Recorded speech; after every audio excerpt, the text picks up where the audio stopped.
Good morning. Sadly today we're here to discuss an impossible situation for any mother, for any sister, for any cousin. And that is burying a 17-year-old boy because he was struck by a police cruiser, much like a pit maneuver. That's what Becky Wilbert, mom, has been told, and that's all she knows for the past 45 days. Today is day 46. That is all the information that this family has, other than all the, of course, slanderous and accusations made about what their son was doing right and wrong. She literally had a vigil, daily vigil in the hospital, being faced every day with being asked whether she wanted her son to be pulled off life support. We have no videos. We have no police report. We literally have no information whatsoever other than what Becky was told shortly after this incident by a Michigan State Police detective sergeant. And that is, what we understand happened is the officer was trying to use his vehicle kind of like a pit maneuver. And for those that may not be so familiar, watch NASCAR. Watch when one car is in front of another and the back car nudges, hits the car in front, somewhere in the back of the car on the side, and you watch the other car spin out of control and stop. Ladies and gentlemen, we don't do pit maneuvers on people. Not even somebody that's suspected, never charged, someone that's suspected of committing a crime. That is illegal, unnecessary, deadly force. And the fact that we're here today, the 46th day after this, with no videos, with no police report, no information other than that this appears to have been a pit maneuver against a person, one day before the 4-year anniversary of George Floyd's death, I think is horribly, horribly ironic. But it is a reminder that we have a lot of work to do. In this particular situation, other than being told about this pit maneuver, Becky and the family have zero information 46 days later. When Michigan State Police finished their investigation, unfortunately, they never told Becky and the family that they were done. Now, it's sad that we have experience in situations like this, but my co-counsel Ben Crump and I do. You all know about Patrick Loyola. Patrick Loyola's situation, to their credit, the Grand Rapids Police Department produced those videos just shy of 2 weeks after those events. Happened, I think, on a Monday or Tuesday, and the following Friday, I think, Commissioner Womack, if I'm not mistaken, they released part of the videos to the public. I give them credit then, and I do now. As you all know, Ben Crump and I represent the Loyola family. Another contrast. Riley's situation happened obviously first. Approximately 1 week later, something very similar happened to Samuel Sterling. To the Michigan State Police's credit, they gave information to the family about the investigation, just that it was ongoing. They then contacted the family before they released the videos so the family could see it first, which of course I was present with the family, and we appreciated that, and we publicly thanked them for that. Attorney General Nessel called me and spoke to me, giving us notice so that I could share with my clients what was about to happen when they turned over the investigation, MSP, Michigan State Police, did to the Attorney General's office. I publicly thanked her, and I acknowledged that. Unfortunately, in this particular case, that's not happened. Riley's body was autopsied by Dr. Coley. Unfortunately, Dr. Coley in his office never contacted my client, no advance warning, and my client got to read about the cause and manner of death on the news. We understand now that the Michigan State Police investigation is complete. We appreciate that they did the investigation. It would have been really nice had someone contacted me, Ben Crump, my co-counsel, or Becky, Ms. Wilbur. They did not. We understand that Mr. Chris Becker, the Kent County prosecutor, has apparently publicly admitted that he has the investigation. And we appreciate that Mr. Becker is doing now his job to review if charges are merited. We've never heard from Mr. Becker, to me, or the family. That would have been really nice. And not dogging Chris. He's done a great job in the Patrick Loyola case, and we're absolutely hopeful that if in fact the video that existed, obviously videos existed on the day of this incident, they certainly exist 46 days later, and if they show what the detective sergeant told Becky, a pit maneuver on a person, we would absolutely expect that Mr. Becker would do the right thing and charge this Kent County Sheriff Deputy McMain. Yes, I used his name, McMain. Why? When I talk about it publicly and I call on the media to use his name because it's open, it is a public information, I'm told by the media that, but he hasn't been charged yet then, so we can't use his name. That is absolutely not the law, and that is untrue. His name exists in a police report that I have shared with any one of you that have asked me for it. Yet nobody, including the Kent County Sheriff herself, Ms. Young, no one seems to mind that Riley Doggett was not charged with anything. Why? Because they killed him first. So why is it that we have a double standard in situations like this? Why can they demonize Riley Doggett, a 17-year-old kid who maybe was engaged in criminal activity and doing something stupid, and his family would be the first ones to tell you that if that's what he was doing, and if there were charges, he should have faced the consequences. They'd be the first ones to admit that.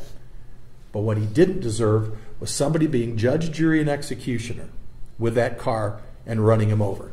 Just like Samuel Sterling didn't deserve that either. So today, when the family is getting ready to bury Riley, we're asking you, members of the public, for your thoughts and your prayers, and to ask, I think we should do publicly one thing.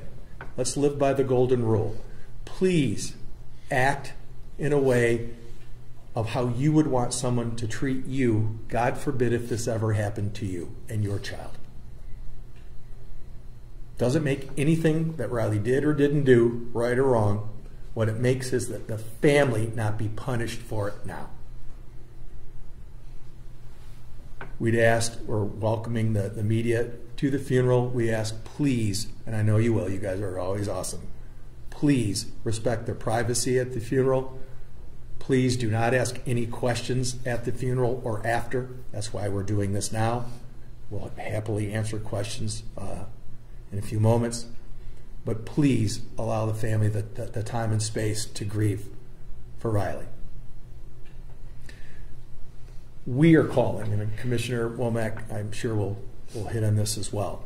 We're calling for the Michigan legislature to amend, in other words, to change the Freedom of Information Act request law. If we're going to use this T word, transparency, in every one of these situations, how about we actually mean it, and we put our actions where our mouths are? In the Samuel Sterling case, the family was given a video by Burger King because of Burger King's concern for what was contained. I shared that video. Near Perfect Media shared that video. Ben Crump shared that video literally within minutes, let alone hours of getting it. That's what transparency is. We have this technology for a reason. 4 years ago tomorrow, we had a sad, sad reminder of the importance of videos. I don't know if any of you saw what's been going on in the Louisville area with the golf player last week that was arrested, and you found out that the officer didn't have his body cam on. And now they're coming out, to their credit, and they are punishing, disciplining the officer for not having his camera on. The public deserves to know. If there's not a video, which there is, then tell us that and tell us why not, and then hold the officer accountable if there isn't, and they should have had one on. That's if. If there is a video, which you all know there is, if it's bad for you and your side, should not be a deciding factor on how long you can hold on to it. So personally, I think the Michigan legislature should take this issue up. I think that our public officials should have no more than 14 days after an event to release the videos. And then it's out of their hands. They should not be allowed to hide this from the families, hide this from the public. These are public documents. These are public-owned pieces of equipment that record for a reason. We know this. If the video showed something that was incredibly helpful for the officer, we'd have had the video within 24 to 48 hours being played. To be able to hide this video from the family and from the public for 46 days is shameful and it's disrespectful. So Ben Crump and I are calling on the Michigan legislature. We would absolutely welcome Attorney General Nessel on her thoughts, and she is the top law enforcement officer in our state as our Attorney General, on how we could better operate more openly, truly transparent in situations, and let the chips fall where they may, good or bad for the police, good or bad for the public entity. But the public deserves the truth.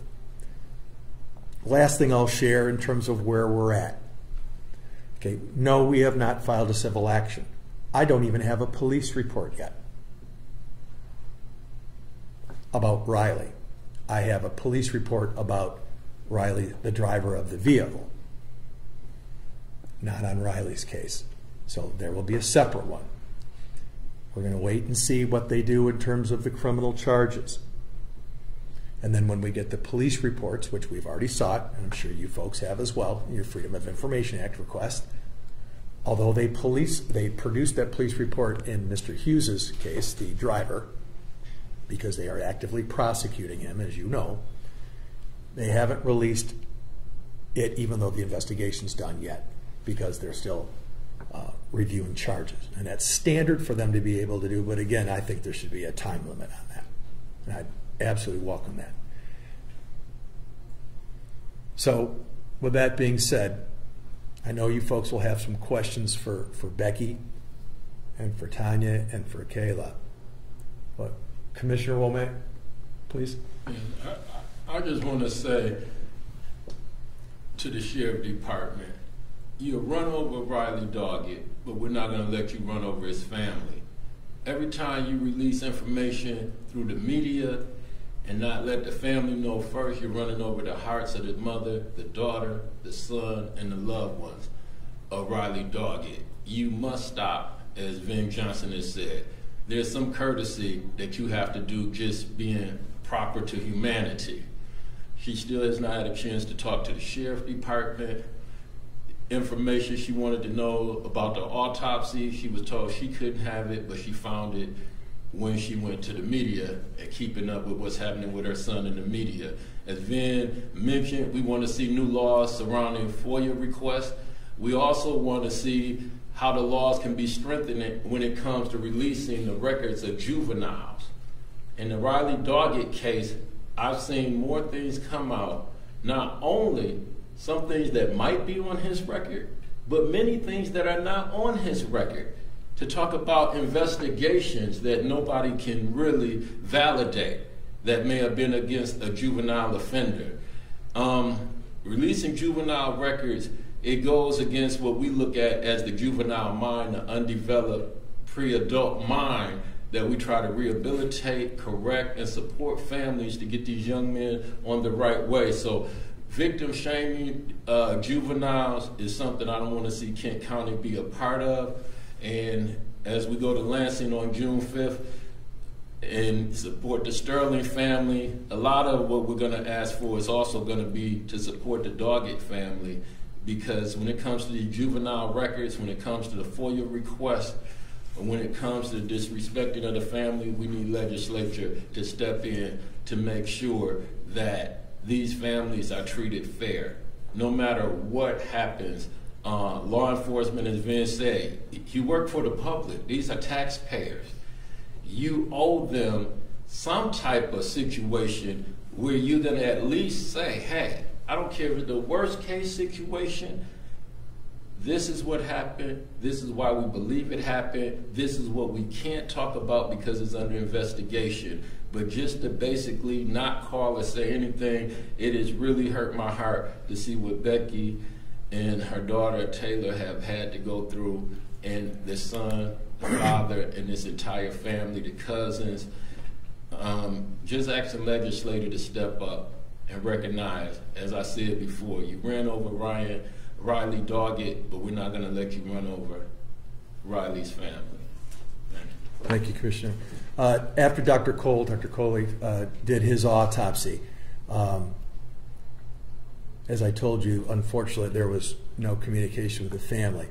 Riley's brain was removed from his skull because of the extensive brain damage that he sustained. So apparently, Dr. Cole is going to do further analysis of his brain. Imagine going through, God forbid, what Becky and the family is going through, and Taylor and Kayla, and finding out from the media, finding out from paperwork that no one has told you about, that your son's brain has been removed from his head for further study without anyone asking. Now, to be fair to Dr. Cole, he has that right under the law, but it would really have been nice that someone just talked to Becky about that. Some of you asked me privately, and I will share publicly, yes, we have obtained a private autopsy. It's already been done. Dr. Alicia Wilson is our expert who came in to do it. She has not issued her final report yet, and when she does, here comes the T word, yes, I will be transparent, and I will share with you her written report at the time that it's done. We obviously will make comment when Dr. Cole's report is done. That's transparent. That's transparency. We will do that. Dr. Wilson has shared with us preliminarily something that is, to a forensic pathologist, blatantly obvious, and that is that clearly Riley sustained a massive injury to his skull and his brain, the exact extent of which she will not release to me until the report is final, and then she likewise will be allowed to examine his brain in ways that I'm not going to talk about in front of his mom today, on the day of his funeral. But, so we have moved forward. We have retained what we call police experts, folks who have been police chiefs. In this case, I've already retained someone from state of Michigan, and I'll be retaining a second expert momentarily.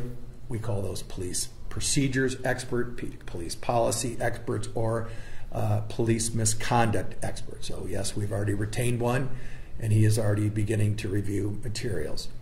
We've already retained an accident reconstruction expert. Why? Because when a car is involved and a pedestrian is involved, the persons that reconstruct exactly who, what, when, where, and why, what part of the car hit what part of the person, accident reconstructionists are one of the folks you turn to.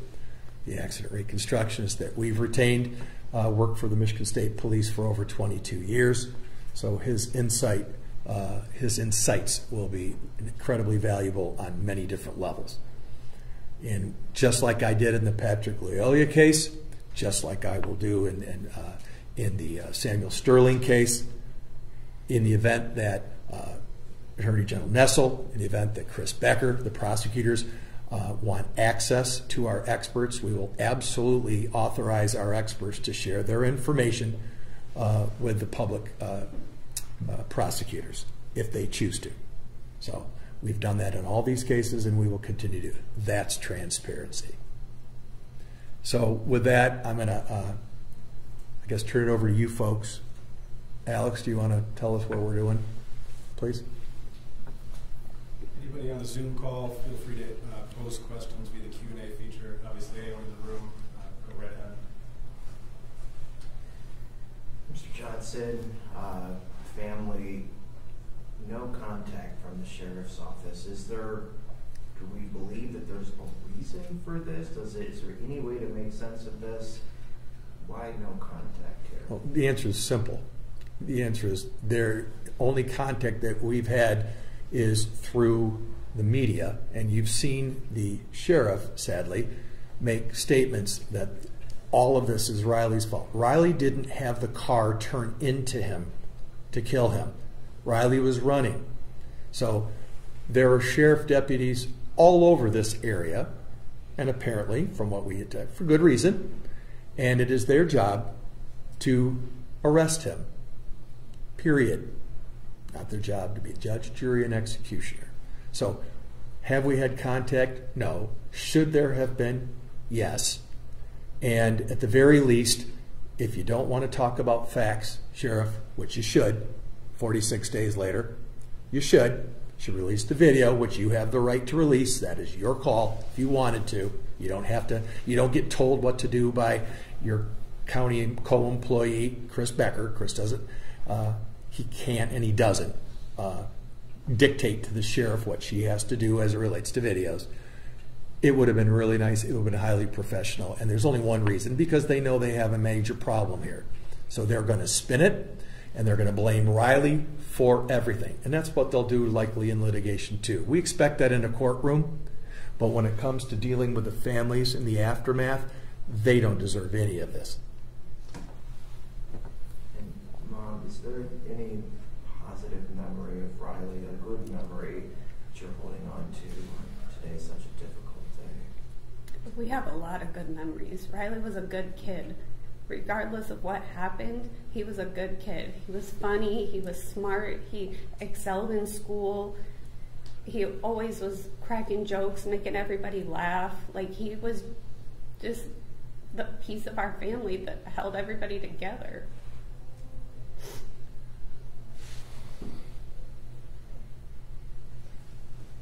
Becky, can you talk about what you're feeling today? I mean, today you have obviously a funeral that's happening, but but you also have to deal with what's going on with the police. It's really hard to fully grieve the process without knowing what happened, knowing why it happened. You can start to grieve, but then it's just going to start over again. I don't understand why we're so far out and we can't know why it happened. It's just really hard to not know why and be able to have some sort of closure. I was just going to ask, funerals often provide a bit of closure for families. Can you speak to how far you feel like you are from that? I don't know, because we don't have answers, so it's really hard. Like, yes, we're closing one part of this story, but there's so much more to it. Until we know what happened, exactly what happened and why, I don't think we're all going to be able to grieve properly. Becky, have you tried to ask either the prosecutor's office or the sheriff's office why they're not communicating, and have they given you an answer?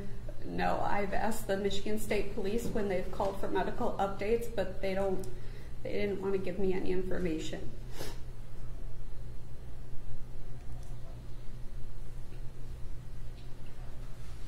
Then, is there a systemic issue within the police department in the city or the sheriff's department to have multiple incidents like this within weeks of each other is very alarming? It is incredibly alarming. And again, the day before the 4-year remembrance of George Floyd and what happened, Grand Rapids has Patrick Loyola, a man that was shot and killed from a point-blank gunshot wound to the back of his head. And then you have, within 1 week of each other, 2 police cars that are striking and killing suspects, as they call them. That is alarming. That is deadly force, and that is Grand Rapids Police Department with, in Patrick Loyola's case. You have the Kent County Sheriff Department in Riley Doggett's case, and you have a Michigan State Police trooper as it relates to the Samuel Sterling case. So clearly we have a major issue as it relates to these agencies utilizing excessive force in the Grand Rapids area. And it's alarming, and it's something that absolutely needs to be investigated. The number one thing that needs to happen is full and complete transparency and accountability in both criminal and civil law. And that's what's not happening, at least as it relates to Riley Doggett and Samuel Sterling as well so far. What's your supposition about why did they release the video in Samuel Sterling and not here?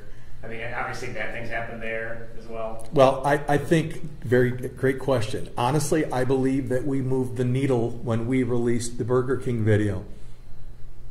And so they didn't want to look bad by holding on to something. In fact, their video is even just as damaging, but I think because of different angles, even worse than the Burger King video, if you can even imagine that.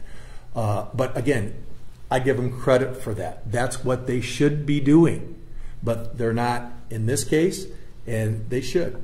And I think, again, it's sad that we would have to make a law that would force our government to be reasonable and to do these videos, folks. I want to make sure I know you get this. You all deal with videos in your business every day. They're available on the day of the incident. Period. So I understand that you need to look at them. You don't need to look at them for 46 days. We all know they haven't looked at them for 46 days. They've just kept them. So what it does, though, is it is so hurtful to the families. And then we also see publicly, our public has made it abundantly clear to our elected officials, we don't like this. And that's when marches come and so forth and so on. And because they don't like when things are hidden from us. And who does? Who likes to be lied to? Who likes to have things misrepresented?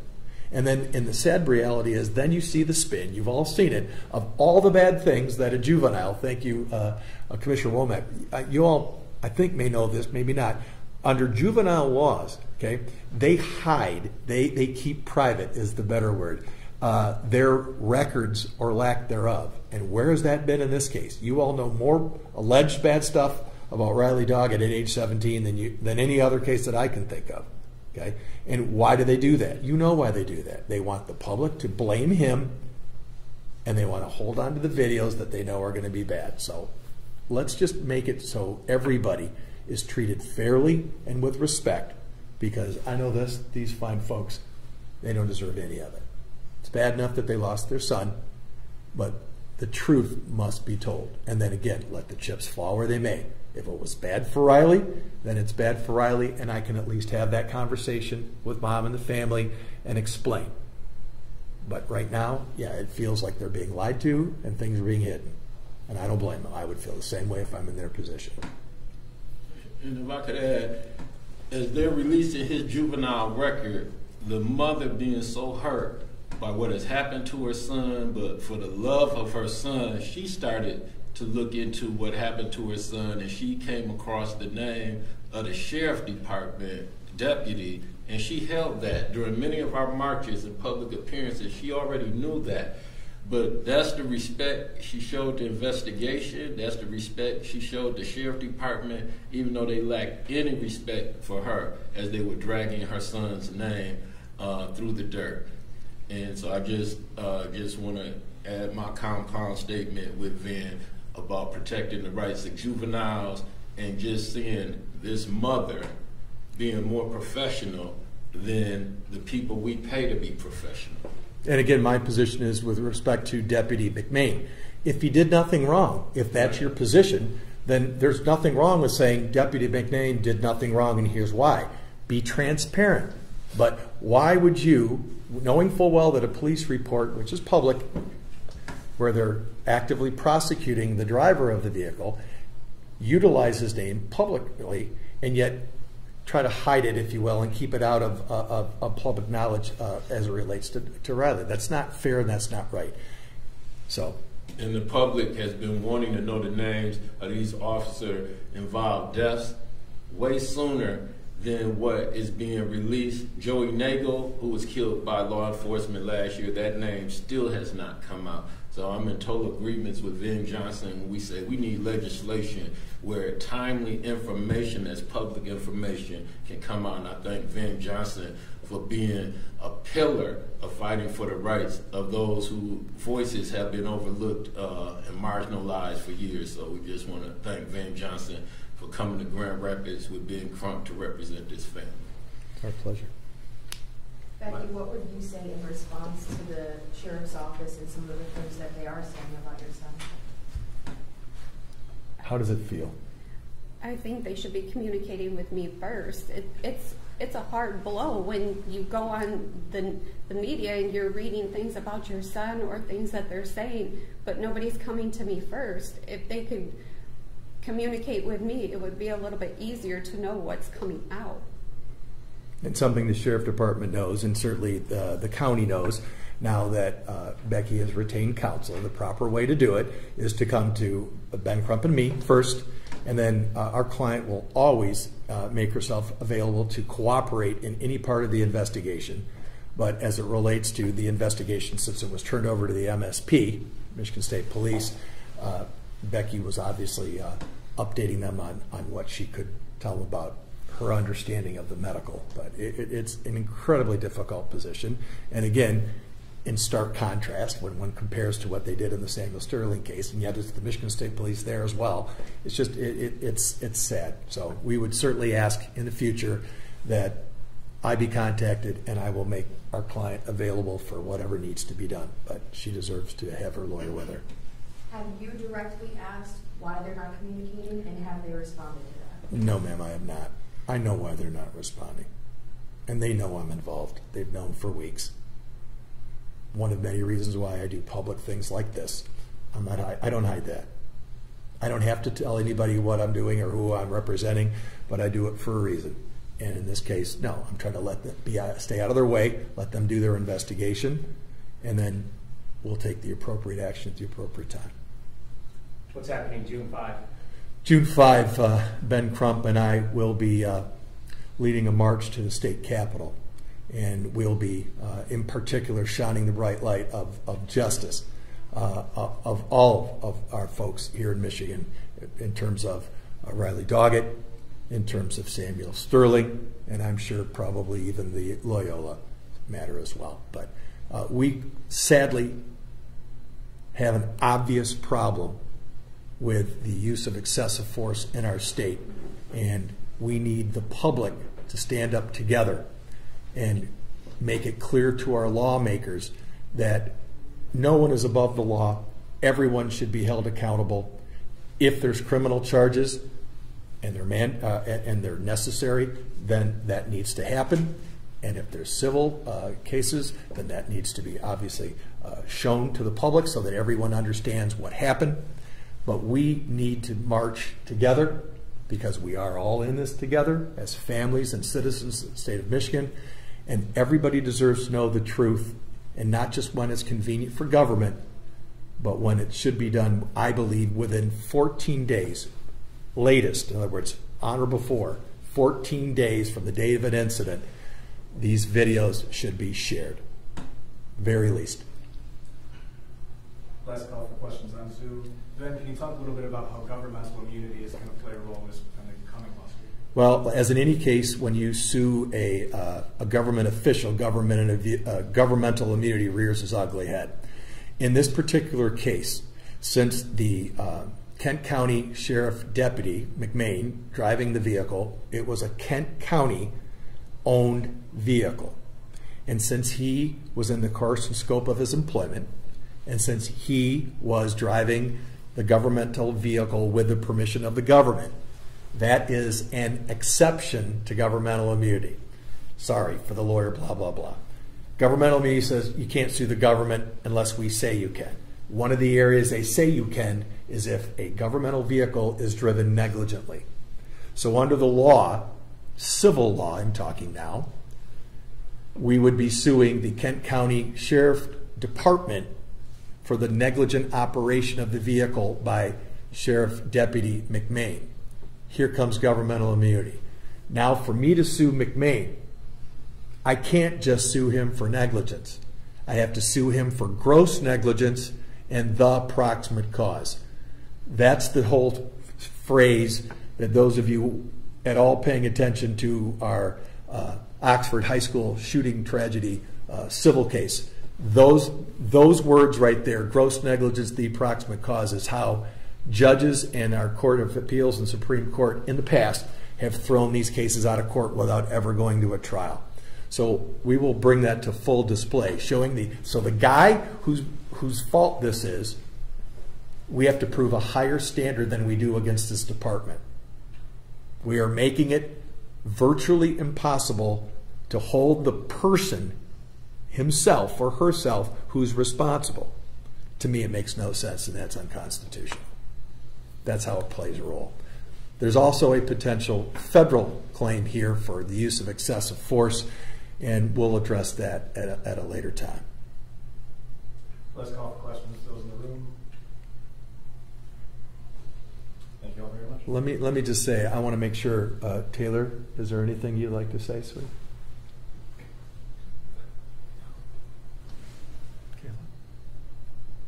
Commission? I just want to say to the public, keep this family in your prayers. This is the hardest day the mother, the daughter, the son, the family members have ever had to face in their entire life. So just keep them in prayer.